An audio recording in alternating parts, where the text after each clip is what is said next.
तो हुकूमत बदल गई लेकिन महंगाई के जो ड्रोन हमले हैं वो जारी हैं और हुकूमत ने रात को 30 रुपये फी लीटर पेट्रोल की कीमत में इजाफा जो है वो कर दिया है और गरीब की सवारी मजीद महंगी कर दी गई है। पेट्रोल की कीमतें बढ़ने पर अवामी रद्द अमल कैसा है, इन्हीं से बात करते हैं। सर बताइएगा, 30 रुपये कीमत बढ़ाई गई है, क्या कहना चाहेंगे? बहुत एकदम से 30 रुपये बढ़ा दिए इन्होंने।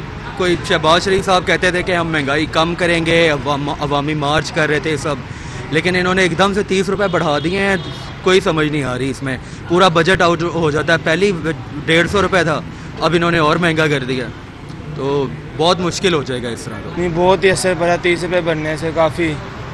नहीं तो हम आगे पीछे जाते थे, हमारा तकरीबन हम 150 का डलवाते हैं पेट्रोल, ठीक है, कॉलेज जाना होता है, ठीक है, अब बड़े हो गए हैं, शर्म आती है घर वालों से पैसे मांगते हुए। भैया ये 300 भी हो जाए मजबूरी है, अवाम रोटी पूरी करे कि यहाँ पे बाहर जलसे जुलूस करे, ये बता दें आप। ये 500 रुपये भी लीटर होएगा, अवाम इस कदर दब गई है कि नहीं बोल सकती। देखें, परेशानी तो है आम आदमी के लिए, लेकिन जो पिछली हुकूमतें कर गई हैं तो कुछ तो करना ना मुल्क चलाने के लिए। तो आपने इनकी गुफ्तगू सुनी है कि महंगाई मार्च किए गए, हुकूमत में आने के बाद ये दावा किया गया कि महंगाई जो है वो कम की जाएगी, लेकिन महंगाई कम करने की बजाय मजीद जो है वो बढ़ाई जा रही है। और उनका कहना है कि हुकूमत जो है वो होश के नाखून ले, कीमतें जो है वो कम करे ताकि इनकी जो जिंदगी की गाड़ी है उसमें किसी किस्म की कोई परेशानी जो है वो ना आए।